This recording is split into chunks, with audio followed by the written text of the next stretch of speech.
예수님께서 십자가에서의 죽음과 이제 부활을 위해서 예루살렘으로 가시는 길에 여리고라고 하는 도시를 통과하시게 되었습니다.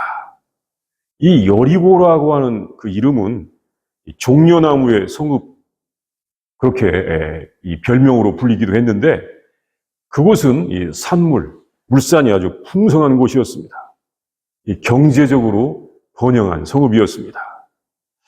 예수님께서는 그곳에서 이 세관원들의 우두머리였던 삭개오라는 사람을 만납니다. 이 만남은 돌발적인 만남이었는지 오래전에 하나님께서 예정하신 만남이었는지는 확실하지 않지만, 삭개오라는 사람이 크게 변호가 되는 그런 일이 있었습니다. 예수님과 삭개오의 만남, 그 말씀을 보겠습니다. 첫째, 여리고 성읍의 세관장이었던 삭개오는 돌 무화과나무 위에 올라가서 기다리다가 예수님을 만납니다. 이 예수님을 만난 이 삭개오의 이야기는 아주 유명한 이야기입니다. 그것은 그의 독특한 모습 때문일 수도 있습니다. 그는 그 도시의 세관의 우두머리였습니다. 세관장이었습니다. 아주 부자였습니다. 어느 도시의 세관장보다도 그는 더 부자일 것입니다. 그 여리고가 이 팔레스틴의 3대 경제 중심지 중에 하나인데, 특히 이 외국인들이 많이 살고 있는 이 무역의 중심지였다고 합니다. 그곳에서 삭개오는 세관장을 하는 것입니다. 다른 곳보다 더 많이 세금을 거두어 드립니다. 그런데 그는 그 민족의 반역자, 죄인으로 여겨지고 있었습니다. 그것은 그가 거둔 이 세금이 모두 그 나라의 이 정부로 가는 것이 아닙니다. 많은 부분이 그 자신의 수입이 되는 것입니다. 이것이 당시의 세금을 걷는 방법이었습니다. 특별히 이 로마의 총독부가 식민지에서 세금을 걷는 그런 방법이었습니다. 그는 유대인이지만 로마 정부를 위해서 일했습니다.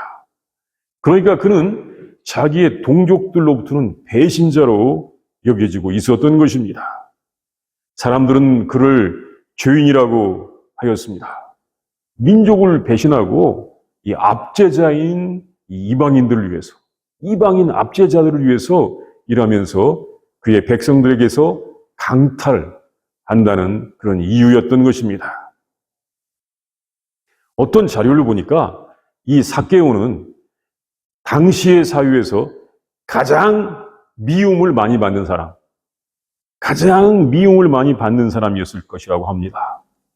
그 도시의 대부분의 사람들이 가장 미워한 사람이 이 삭개오였을 것이라고 하는 것입니다.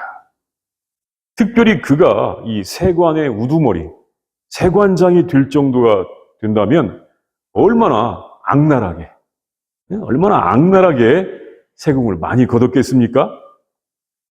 그리고 그에게 있어서 한 가지 특이한 점은 그는 신체적으로 핸디캡을 가지고 있었습니다. 키가 작았다고 합니다. 이 건강한 사람이 아니었습니다. 그럼에도 그가 이 세관의 우두머리였다는 것은 얼마나 정말 강팍했으면 그런 위치에 올랐을까요? 이것을 생각할 수가 있는 것입니다. 사실 그는 경제적으로는 크게 성공을 거두었지만 고통을 받는 사람이었습니다. 그게 큰 고통이 있었던 것입니다. 이런 상태를 갖다가 그의 상태를 인지부조화의 상태라고 하기도 합니다. 인지부조화의 상태. 나는 부자다. 그런데 나는 죄인으로 취급받는다. 나는 성공했다. 그런데 나는 공동체에서 버림받았다. 이렇게 그의 어떤 성공이 사회적으로는 인정받지 못하는 상태에 있었던 것입니다. 이것은 그가 정신적으로, 영적으로 고난을 받는 모습인 것입니다. 이 사람의 이 심리적 상태를, 이 심리를 분석한 글을 보니까 그는 죄인으로 여겨져서 사회적으로 소유되어 만성적인 수치심을 느끼며 살고, 겉으로는 성공했지만 내면은 공허하고, 그의 재산은 그의 상처를 가리는 방패였다고 그렇게 합니다. 누가 분석을 참 잘했습니다. 또한 그의 신체적인 열등감은 아주 과도하게 인정받고자 하고 사회적 불안을 느끼게 한다고 하는 것입니다. 삭개오, 그는 한편으로는 성공한 사람, 권세가 있는 사람이라고 생각되지만 사실 그의 이 내면은 큰 고통을 느끼고 있었던 것입니다. 사회적으로 고립되고 배제되는 고통을 겪은 사람이었습니다. 이런 고통도 작은 고통이라고 할 수 없을 것입니다. 야, 그런 고통은 사치스러운 고통이야. 이 경제적으로 궁핍한 사람, 일용할 양식이 없어서 배가 고픈 사람이 겪는 고통에 비하면 그런 고통은 뭐 사치스러운 고통이지 뭐, 이렇게만 할 수 없는 실제적인 고통이라고도 할 수가 있는 것입니다.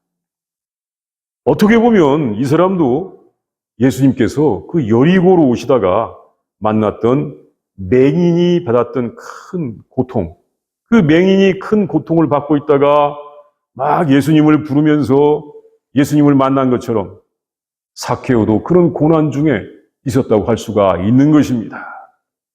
이 맹인이 거지가 되어서 큰 고난 중에서 예수님을 만나기 위하여 다른 사람들이 못하게 하더라도 다윗의 자손이여 저를 불쌍히 여기소서, 다윗의 자손이여 저를 불쌍히 여기소서라고 외치면서 그의 고난에서 구원받기를 원했던 것처럼 삭개오도 그의 고통이 해결되기를 원했던 것입니다. 그래서 삭개오는 그곳을 지나가시는 예수님을 만나기를 간절히 원하였습니다.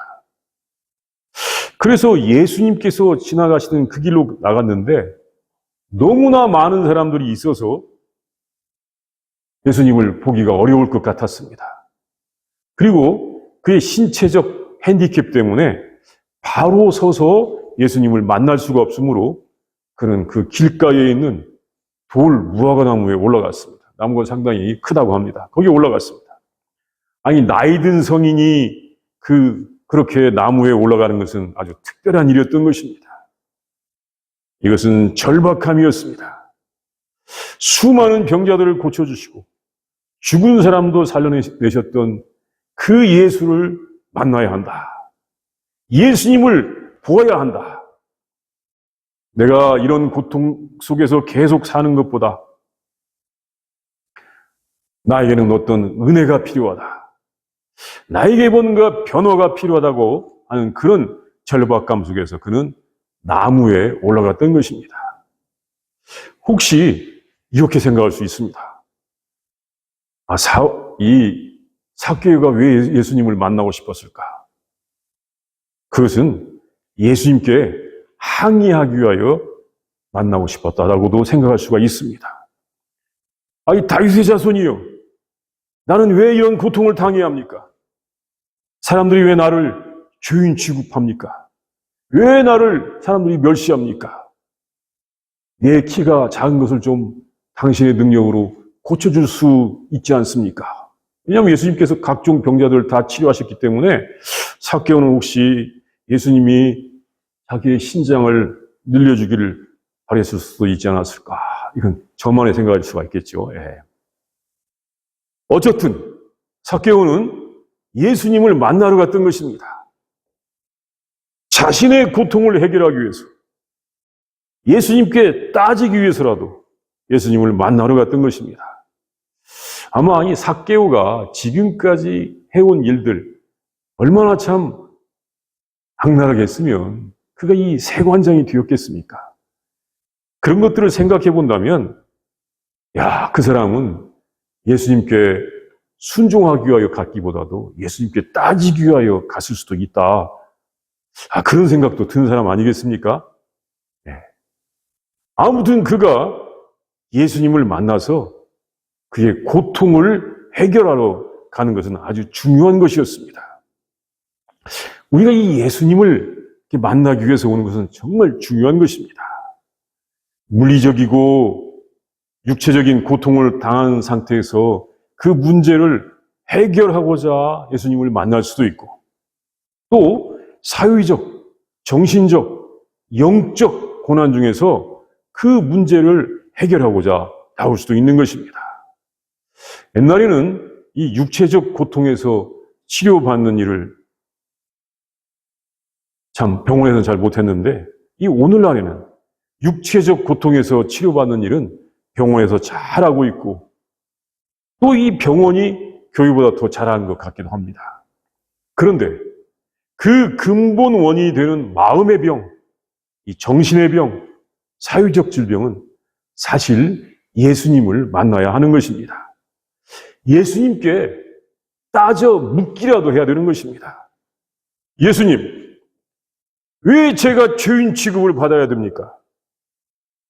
제가 왜 이런 인지 부조화의 상태에 있어야 합니까? 왜 나는 이렇게 균형이 맞지를 않습니까? 나를 좀 도와주시기 바랍니다. 이것이 삭개오의 마음이었을 수도 있다는 것입니다. 교회는 예수님께 굴복하고 순종하러 나오는 분들만이 있는 것이 아니라 고통 중에서라도 일단 예수님을 만나기 위해서, 심지어 따져 묻기 위해서라도 오는 분들이 있어야 하는 것입니다.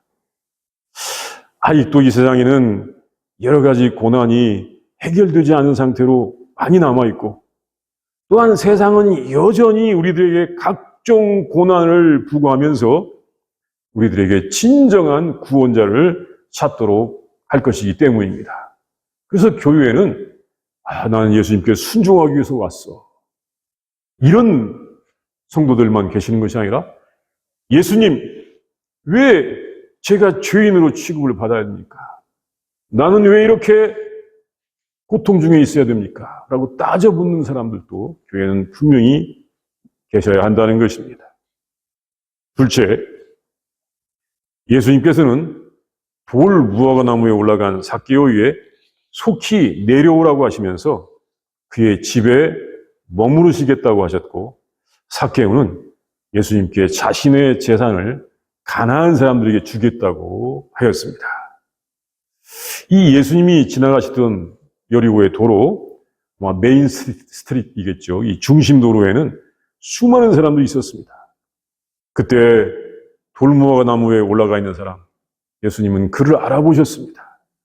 그리고 바로 말씀하셨습니다. 삭개오야, 속히 내려오라. 내가 오늘 너희 집에 머물러야 하겠다.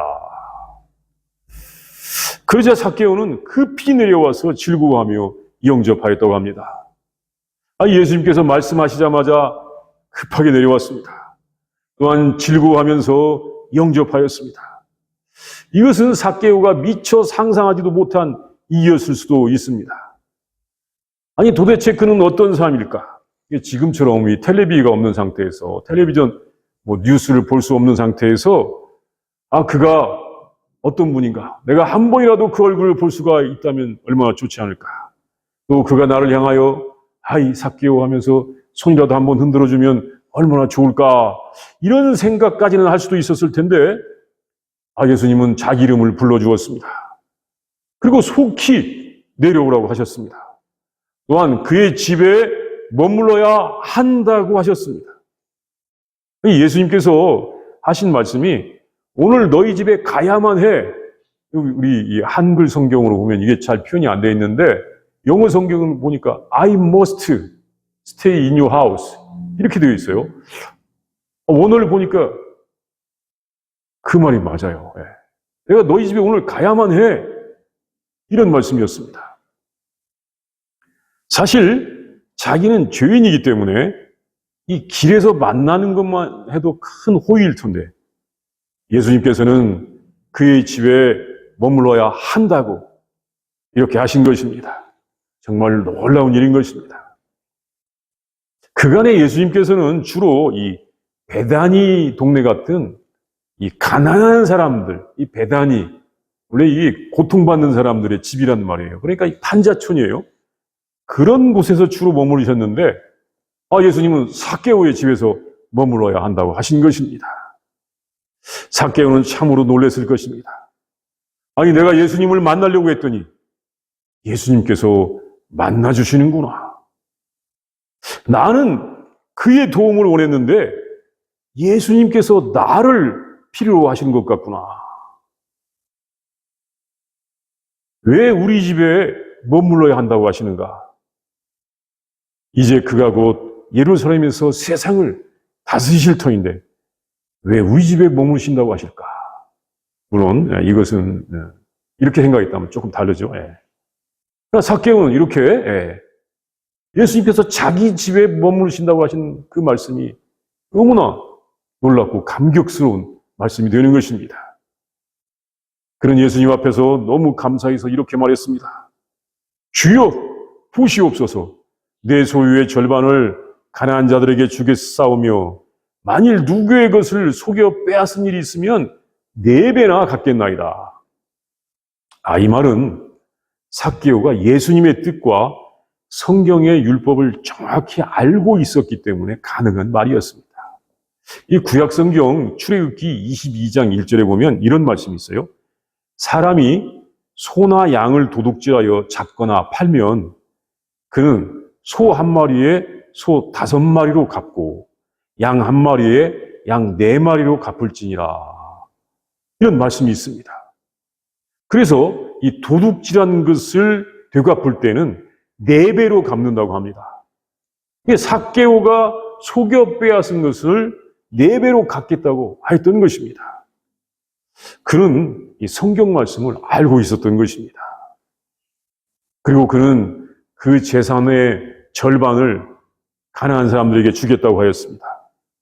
이것은 이 며칠 전에 한 부자 젊은 관원이 선생님 어떻게 하여야 영생을 얻겠습니까? 라고 물었을 때 예수님께서 네가 계명을 하니까 계명을 지켜라. 저 계명 다 지켰습니다. 그러면 이 재산을 다 팔아서 가난한 자들에게 나눠주고 나를 쫓으라. 라고 우리 예수님 말씀하실 때 그가 너무 슬프고 고민하더니 재산이 많은 거 그냥 돌아가 버렸다고 하는 그 말씀을 마치 삭개오가 들은 것 같습니다. 예수님께서 직접 말씀하실 때 그 부자 관원은 그 이야기를 거절하였는데, 그 말씀을 거절하였는데, 삭개오는 마치 듣고 지금 순종하는 것 같습니다. 예수님의 말씀을 삭개오가 적용하고 있는 것입니다. 이 삭개오가 자기의 재산의 절반을 주고 속여 빼앗은 것을 4배로 법대로 배상한다면 그에게 남는 것이 무엇일까요? 아마 남는 것이 거의 없을 것입니다. 이제 그에게 남는 것은 뭐냐면 다 주고 배상했기 때문에 이제는 예수님을 따라가는 것밖에 남는 일이 없었을 것입니다. 물론 저 같으면 좋습니다. 지금 다 청산하고 주님 가시면 더 많이 거두겠습니다.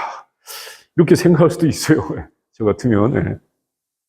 그러나 당시의 삭개오는 그렇게 생각할 처지가 아니었습니다.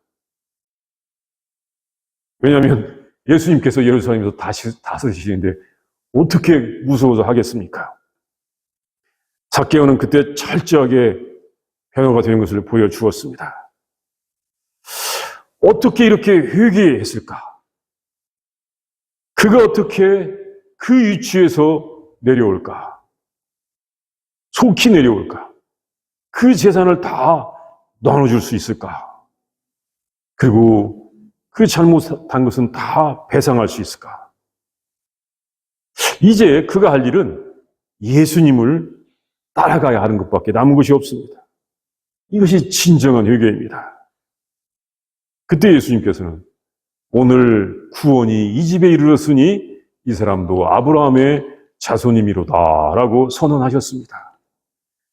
이 삭개오가 그간에 어떤 모습으로 살아왔던지 간에 그것은 다 이전 것이 되어버렸습니다. 이제 그가 율법을 완성시키러 오신 예수님을 만났고 예수님의 말씀을 알고 순종하겠다고 하는 것은 이제 그가 참으로 새 사람이 되게 하는 것입니다. 그래서 예수님께서 그렇게 선언하셨습니다. 오늘 구원이 이 집에 이르렀으니 이 사람도 아브라함의 자손이로다. 셋째, 예수님께서는 잃어버린 자를 찾아 구원하려고 오셨습니다. 예수님은 하나님의 말씀을 잃어버려서 고통 중에 있는 사람들을 찾아서 온전하게 하여 주셨습니다. 예수님께서 이 삭개오의 집에 들어갔을 때 많은 사람들은 집 밖에서 예수님이 죄인의 집에 들어가 머물기 위해서 들어갔다고 수군거렸습니다. 특별히 이 사람들은 바리새인들이라고 생각합니다. 바리새인들은 죄인들과 어울리지 않고 구별된 삶을 산다고 하는 사람들이었습니다. 삭개오 같은 죄인의 집에는 들어갈 수가 없다고 생각하고 죄인들을 정죄하는 사람들이었습니다. 그런데 그들은 삭개오의 고통을 해결할 수가 없었습니다. 또한 다른 사람들의 고통도 해결해 주지 못하였습니다. 아까 본 것처럼 삭개오는 큰 고통을 받는 사람들이었습니다. 부유하지만 고립되었고 성공했지만 수치심에 갇혀 있었고 인정받고 싶었지만 배제된 사람이었기 때문에 이것은 실제적인 고통이었습니다. 사실 이런 고통은 이 자본주의 사회에서도 사치스럽고 유복한 고통이 아닙니다. 그런데 그가 예수님을 만났을 때 그런 고통에서 치유될 수가 있었던 것입니다. 예수님께서는 삭개오의 영혼도 불쌍히 여기시고 그를 만나 주셨습니다. 그를 탐욕스러운 죄인으로 정죄하신 것이 아니라 그가 고통 속에서 부르짖을 때, 사실 그 어른이 이 돌무화과 나무 위에 올라갈 때 그것은 고통 속에서 부르짖는 것이라고 볼 수가 있는데, 그럴 때 그 삭개오를 잃어버린 하나님의 아들로 보시면서 그를 만나주신 것입니다. 그리고 그에게 하나님의 나라를 은혜로 주셨습니다.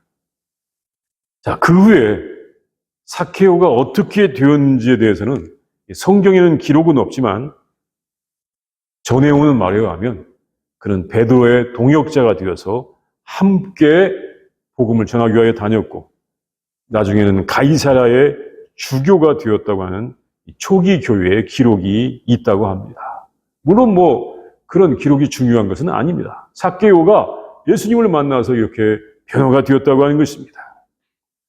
그는 예수님을 만난 후에는 소유된 사람이 아니라 하나님의 백성들을 돌보고 세상을 치유하는 이 세상의 고통을 치유하는 공동체의 지도자가 되었던 것입니다. 우리에게도 이런 주님을 만남의 놀라운 역사가 있기를 바랍니다. 이 시간 다 함께 우리 기도합니다. 예. 우리 기도는 먼저 본문의 말씀을 상상해 봅니다. 예수님께서 이 여리고를 지나가시다가 그 많은 사람들과 함께 있는 중에 그 돌무화과 나무 위에 올라가 있는 삭개오를 보시고 삭개오야 속히 내려오라. 오늘 내가 내 집에 머물러야 되겠다고 말씀하실 때 삭개오가 아마 기뻐서 즉시 내려와서 예수님을 영접하는 그 모습.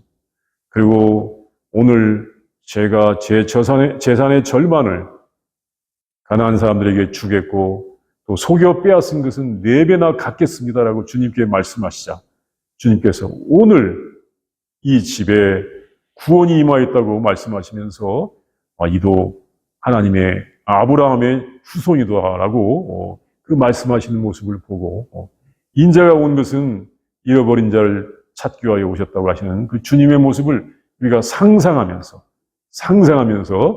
본문의 말씀을 묵상하도록 하겠습니다.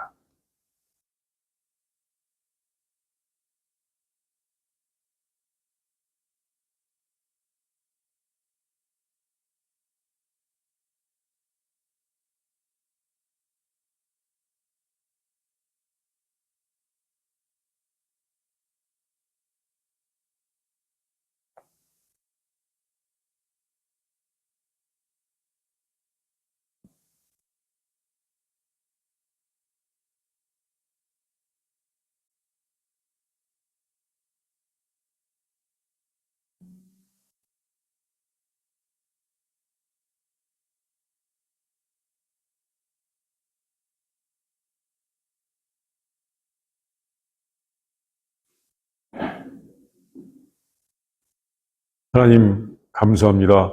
예수님을 보내주셔서 우리들의 고통을 해결하여 주시니 진심으로 감사합니다. 우리들이 당하고 있는 육체적, 물리적인 고통에서 치유하여 주셔서 건강하게 하시는 것뿐만 아니라 사유적이고 영적이고 정신적인 고통을 해결하여 주셔서 우리들에게 하나님의 나라를 허락하여 주시고 또 하나님의 영원한 사랑 가운데 살 수 있는 귀한 은혜를 주시니 진심으로 감사를 드립니다. 하나님, 큰 고통 중에 있던 사케오가 우리 예수님을 만나서 구원을 받고 하나님 나라의 귀한 백성이 된 것처럼 하나님, 이 땅에서 정말 정신적이고 영적으로 소유받고 고통받고 있는 많은 사람들이 다 예수님을 만날 수 있게 하여 주시옵시고 하나님의 사랑의 은혜 가운데 들어가는 새 사람들이 되게 하여 주시옵소서. 하나님, 우리를 불쌍히 여기시고 긍휼을 베푸시고 인도하여 주시옵시며 온 땅에 하나님 나라와 하나님과 가득하게 하여 주시옵소서. 감사드립니다. 예수님의 이름으로 기도합니다. 아멘.